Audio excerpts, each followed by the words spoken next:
আপনারা দেখছেন TVN24 news network. সবশেষ আপডেটে স্বাগত জানাচ্ছি আমি শোয়েব আক্তার। ইরানের বিরুদ্ধে আমেরিকা ও ইসরায়েলের সামরিক অভিযান শুরু হওয়ার 11 দিন পরও যুদ্ধ কতদিন চলবে তা নিয়ে স্পষ্ট কোনো ধারণা পাওয়া যাচ্ছে না। প্রেসিডেন্ট ডোনাল্ড ট্রাম্প ও তার প্রশাসনের বিভিন্ন কর্মকর্তার বক্তব্যে সময়সীমা ও লক্ষ্য নিয়ে বারবার ভিন্ন ইঙ্গিত পাওয়া যাচ্ছে।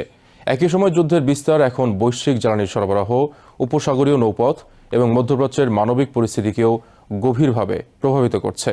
গত 28 ফেব্রুয়ারি আমেরিকা ও ইসরায়েল ইরানের ওপর হামলা শুরু করার পর থেকেই ট্রাম্প কখনো বলছেন যুদ্ধ কয়েক সপ্তাহের মধ্যে শেষ হতে পারে, আবার কখনো বলেছেন লক্ষ্য পূরণ না হওয়া পর্যন্ত অভিযান চলবে। ফলে যুদ্ধের সময়সীমা ও লক্ষ্য নিয়ে অনিশ্চয়তা তৈরি হয়েছে।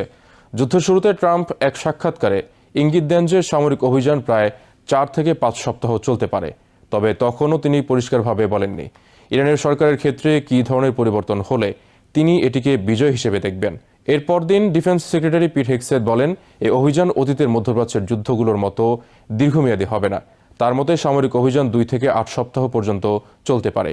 একই সংবাদ সম্মেলনে জয়েন্ট চিফস অব স্টাফের চেয়ারম্যান জেনারেল ড্যান কেইন জানান এটি কোনো এক রাতের সামরিক অভিযান নয় এবং নির্ধারিত সামরিক লক্ষ্য অর্জনে সময় লাগবে। তিনি সতর্ক করে বলেন এই অভিযানে আরও ক্ষয়ক্ষতি হওয়ার সম্ভাবনা রয়েছে। তবে পরে ট্রাম্প জানান যুদ্ধের সময়সীমা নির্দিষ্ট কোনো সীমার মধ্যে বাধা নয় এবং প্রয়োজন হলে আমেরিকা আরও দীর্ঘ সময় অভিযান চালাতে সক্ষম। যুদ্ধ শুরুর 6 দিন পর ট্রাম্প সামাজিক মাধ্যমে ইরানের নিঃশর্ত আত্মসমর্পণ দাবি করেন। পরে white house press secretary Caroline Leavitt বলেন আত্মসমর্পণ বলতে কোনো আনুষ্ঠানিক ঘোষণা নয়, বরং কখন ইরান আর আমেরিকার জন্য সরাসরি হুমকি থাকবে না সেটি প্রেসিডেন্ট ট্রাম্প নিজেই নির্ধারণ করবেন। এই অনিশ্চয়তার মধ্যেই নতুন করে উত্তেজনা তৈরি হয়েছে হরমুজ প্রণালীকে ঘিরে।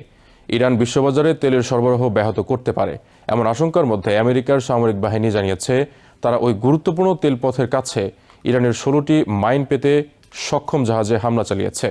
ইউএস সেন্ট্রাল কমান্ড জানায় এসব জাহাজ হরমুজ প্রণালীর কাছে অবস্থান করছিল। হামলার ভিডিওতে দেখা গেছে অন্তত কয়েকটি জাহাজে গোলাবর্ষণ করা হচ্ছে, তবে ইরান ইতিমধ্যে সমুদ্রপথে মাইন বসিয়েছে কিনা তা স্পষ্ট নয়। হরমুজ প্রণালী বিশ্বের সবচেয়ে গুরুত্বপূর্ণ তেল পরিবহন পথগুলোর একটি।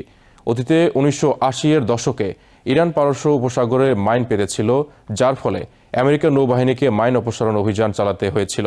যুদ্ধের কারণে ইতিমধ্যে বৈশ্বিক জ্বালানি বাজারেও অস্থিরতা দেখা দিয়েছে এবং তেলের পরিবহন ধীর হয়ে গেছে।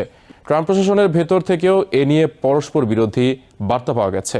এক পর্যায়ে আমেরিকার এনার্জি সেক্রেটারি ক্রিস রাইট দাবি করেন যে নৌবাহিনীর একটি যুদ্ধজাহাজ একটি তেলবাহী জাহাজকে নিরাপদে হরমুজ প্রণালী পার করিয়েছে। পরে সামরিক কর্মকর্তারা জানান এমন কোনো ঘটনা ঘটেনি এবং সেই পোস্ট মুছে ফেলা হয়। এর আগে ট্রাম্প হুমকি দেন ইরান যদি তেল পরিবহন বন্ধ করার চেষ্টা করে তাহলে আমেরিকা আরও কঠোর হামলা চালাবে। এই যুদ্ধে ইতিমধ্যে অন্তত 1800 মানুষের প্রাণহানি হয়েছে এবং বৈশ্বিক জ্বালানি বাজারে বড় ধরনের প্রভাব ফেলেছে। এদিকে সংঘাতের বিস্তার লেবাননেও বড় ধরনের মানবিক সংকট তৈরি করেছে। জাতিসংঘ জানিয়েছে ইসরায়েলের বিমান হামলা ও সরিয়ে নেওয়া নির্দেশের কারণে প্রায় 700,000 মানুষ ঘরবাড়ি ছেড়ে পালাতে বাধ্য হয়েছে। বৈরুত এবং আশপাশের এলাকায় হাজার হাজার মানুষ স্কুল, সরকারি ভবন কিংবা রাস্তায় আশ্রয় নিয়েছে। অনেক পরিবার গাড়ির ভেতর কিংবা সমুদ্র তীরের ফুটপাথে রাত কাটাচ্ছে। এদিকে ইসরায়েল নতুন করে তেহরানে হামলা শুরু করেছে। ইসরায়েলের প্রধানমন্ত্রী বেঞ্জামিন নেতানিয়াহু বলেছেন শেষ পর্যন্ত ইরানের জনগণই ঠিক করবে এই যুদ্ধ কখন শেষ হবে। তেহরানের কিছু বাসিন্দা জানিয়েছেন সাম্প্রতিক বিমান হামলা এখন পর্যন্ত সবচেয়ে ভয়াবহগুলোর একটি। একজন বাসিন্দা বলেন হামলা যেন সর্বত্র চলছে, বাড়ি, স্কুল, মসজিদ এবং হাসপাতালেও। বিশ্লেষকের মতে ট্রাম্প প্রশাসনের পরস্পর বিরোধী বক্তব্য যুদ্ধের সময়সীমা ও লক্ষ্য নিয়ে অনিশ্চয়তা বাড়িয়েছে। একই সঙ্গে সংঘাত ক্রমেই মধ্যপ্রাচ্যের বাইরে বৈশ্বিক অর্থনীতি ও জ্বালানি নিরাপত্তার উপরও বড় প্রভাব ফেলতে শুরু করেছে। নিউ ইয়র্ক থেকে সম্প্রচারিত TVN24 টেলিভিশন বিশ্বজুড়ে বাঙালির কণ্ঠস্বর।